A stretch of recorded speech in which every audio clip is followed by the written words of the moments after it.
약속을 했으니까 판사님 그걸 적어주세요 했을 때 판사님 대노하시죠. 말도 안 된다. 이거는 조정을 우리가 또 어떻게 했냐면은 이거는요 되게 신기한 조정을 또 했죠. 장난 아니지? 조정이요 이렇게 하는 거예요.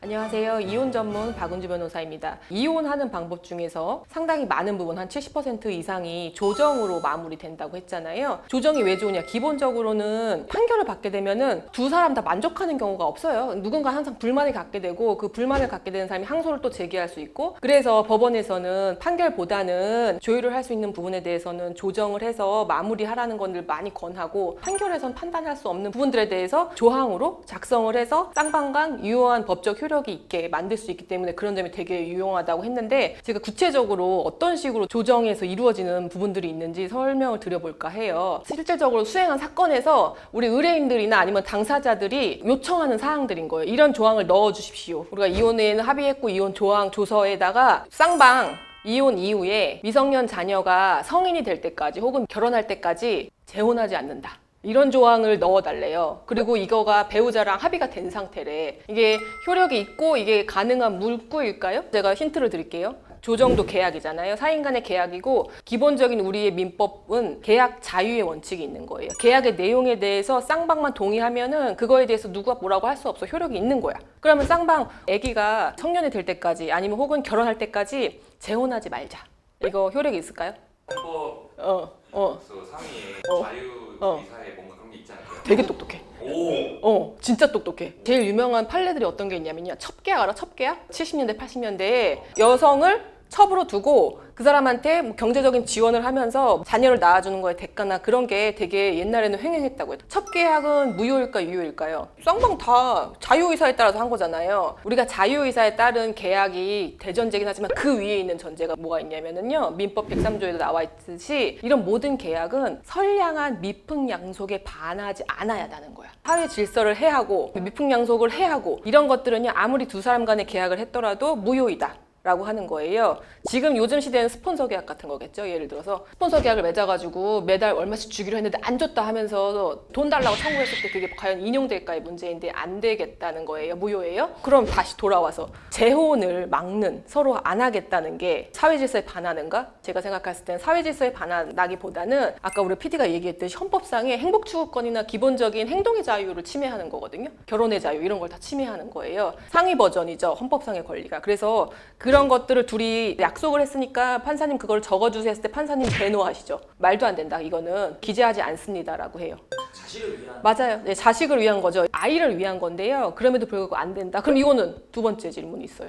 우리의 이혼 사실을 자녀와 친인척, 제3자한테 언제까지 알리지 않는다. 요거는 조정조에 들어갈 수 있을까요? 판사님이 의아해 하셨지만 그래도 그거를 실질적으로 발설했다고 해가지고 문제가 되거나 그렇게까지는 하지는 않겠지만 아무튼 상징적인 의미로 그거는 넣어주겠다고 해서 그건 넣었어요. 그런 것들은요 부모 마음에서 둘이는 헤어졌어도 아이들의 평온한 상태를 지켜주고 싶은 거예요. 그런 것들이 들어갈 수가 있고, 집 주거 문제도 되게 복잡하기는 한데요. 우리가 항상 청약이 된 아파트가 문제예요. 청약이 돼서 입주하기 전에 이혼이 진행이 된 거예요. 그러면은 청약된 거나 중도금이나 계약금 같은 거를 불입을 한 거는 쌍방이 공동의 노력으로 한 거야. 그랬는데 이걸 나눠야 되는데 못 나누잖아. 아직 입주도 안 됐으니까. 실거주가 아니면 또 팔지도 못해 2년 동안. 신축 아파트는 처분이나 이런 게 되게 제한적이란 말이에요. 조정을 우리가 또 어떻게 했냐면은 이거는요 되게 신기한 조정을 또 했죠. 입주가 그렇게 멀진 않았어요. 이혼 조정 당시부터 한 6개월에서 1년 사이에 입주가 예상이 되었던 아파트니까, 첫 번째 신축이 돼서 1년 동안은 남편이 산다. 두 번째, 나머지 1년 동안은 아내가 산다. 그러고 비과세 2년에 실거주가 지나면 그때 팔기로 한다. 신기하죠? 근데 그렇게 해서 2년이 지났는데 누군가가 팔기 싫어해. 우리가 조정조서라는 건 사실은 여러분 그 조정조서상으로 명백한 이견이 없어야 돼. 이걸로 집행도 가능하고 이게 판결문하고 동일한 거기 때문에 2년 뒤에 팔기로 한다. 안 팔았어. 그거에 대한 대비책까지 다 마련을 해놔야 되겠죠. 어떻게 할까요? 내일이라고 생각해봐요. 내일이라고 생각하면 이게 되게 진지한 얘기예요. 그때 조정을 어떻게 했냐면은 팔고 싶은 사람의 2분의 1 지분을 팔기 싫어하는 사람한테 넘기면서 현금 정산을 해줘. 근데 현금 정산 어떻게 해줄 거야? 얼마로 해줄 거야? 그것도 다 정해야 돼. 비과세가 되는 2년이 지난 시점으로부터 6개월 안에 팔기로 하는데 그거를 누군가가 거부로 팔지 못하면은 6개월이 지난 시점에 KB 시세의 평균가에서 2분의 1로 현금 정산해준다. 여기까지 구체적으로 적었어. 장난 아니지?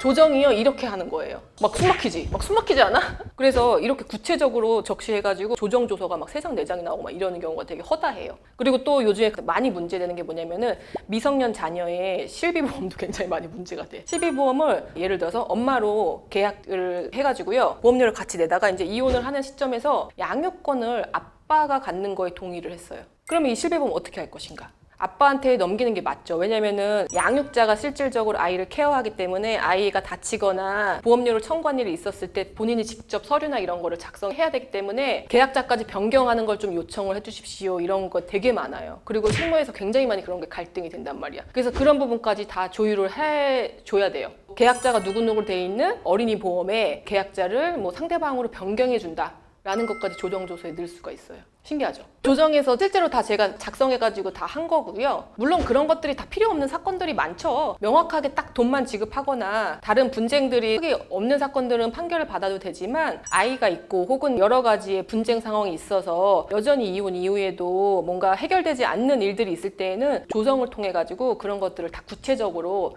기재해야 된다. 그러니까 내가 생각하는 것들에 대해서 변호사한테 상담을 하시고 변호사가 판단하고 판사가 판단하기에 조정조서에 기재될 만한 내용이네요 라고 하면은 그렇게 진행하시면 되고 아까 내가 처음에 얘기했처럼 뭐 재혼금지나 이런 게 자체가 불가능한 게 있을 수도 있으니까 그런 것들을 이제 세세하게 변호사랑 상담을 하셔가지고 진행을 하시면 좋을 것 같아요. 의뢰인 분들은 모르거든요. 사실은 어떻게 나중에 큰 문제가 발생할지 모르기 때문에 그런 본인의 구체적인 사정을 세세히 밝히는 것도 굉장히 중요하고 그거를 짚어주는 것도 변호사의 역할이라고 생각을 합니다.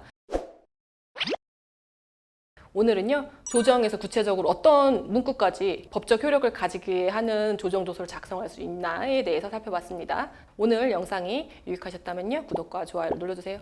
안녕.